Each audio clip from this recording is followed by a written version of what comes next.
प्रथम स्त्री थाउ थाउ द्वितीय विवाह उजाड़ीदेला सुनार संसार।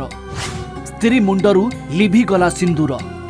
जड़े स्त्री प्राण हराइला आउ जनक मथारू लिभिगला सिंदूर।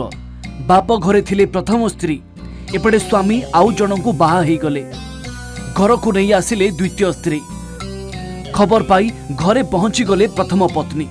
स्वामी सहित घमाघोट कली कले आउ शेषरे स्वामी और द्वितीय स्त्री नेले चरम निष्पत्ति।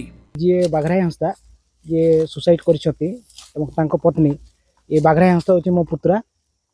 आज 1:30 बेलू मते खबर दिया गला जे पुत्रार एमती सुसाइड खबर शुणिकी मु आसिकी पहुँचली। 2-3 जन आनिकी आसिकी ये आम देखिलु। आ मो पुत्रा पूर्वर होची विवाह करथिले। तांकर मध्य गोटे संतान अछंती। 4 वर्ष नाइ 2 वर्ष हबो।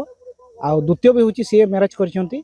आ से द्वितीय स्त्री को आनिथिबा रु प्रथम स्त्री सहित तांकर कोन गोटे झगड़ा झांटी हेतिला। किंतु ताहा झगड़ा झांटी को नहीं आज भी होची ग्रामर मुखिया किछि बसिकी ताहा को आज समाधान करिया पय बसिथिले। आलोचना कला परे पुणी जे जा हला परे 1.5 घंटा 2 घंटा पर यही खबर टी आम शुणीचु जे ये परिस्थिति है। स्वामी एवं द्वितीय पत्नी उभय जीवन हारी देइछंती। एभली एक घटना घटिछि केन्दुझर जिला सोसो थाना अधीन हतगड़ पंचायत हरड़बाड़ी गाँव में। ए गाँवर बागराई हांसदा पूर्वर विवाह करथिले। तांकर 2 वर्षर एक छुआ अछि। गत 15 दिन तले मनोहरपुर गाँवर राईमणि सोरेन नामक जड़े युवती को से द्वितीय विवाह करथिले। पाखापाखि दिन 1 ରୁ 1:30 भितर आमर पीएस मेम्बर संपर्क मत फोन कले जे भाई ए प्रकार गोटे सुसाइड ये आपन टिके आसन देखिए थाना को फोन करतु। मुझे देखिली जे 2 जन जाक सुसाइड कर देछंती। जहाँ जानिली यह परकिया प्रीतिर एक ज्वलंत उदाहरण अटे।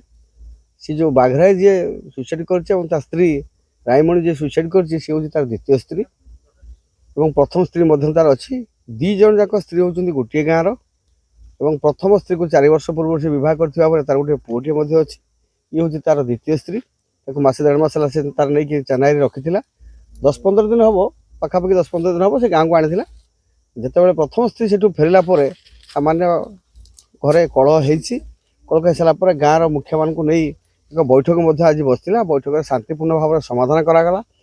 परवर्ती समय गाँव लोक मैंने जाना पाइले से सुसाइड कर आम जानला संगे संगे निकटस्थ आईएससी को टेलीफोन कली।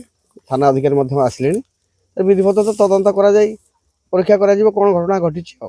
बाप घरे थिबा प्रथम पत्नी घर को फेरिबा परे उभयଙ୍କ भितरे झगड़ा चलीथिला। समाधान पाई गाँव रे एथिपाई सभा मध्य बसिथिला। गाँ लोके मिलीमिशी चलिबाकू परामर्श देइथिले। किंतु किछि समय परे उभय बागराई एवं द्वितीय पत्नी राईमणि निज जीवन हारी देइथिले।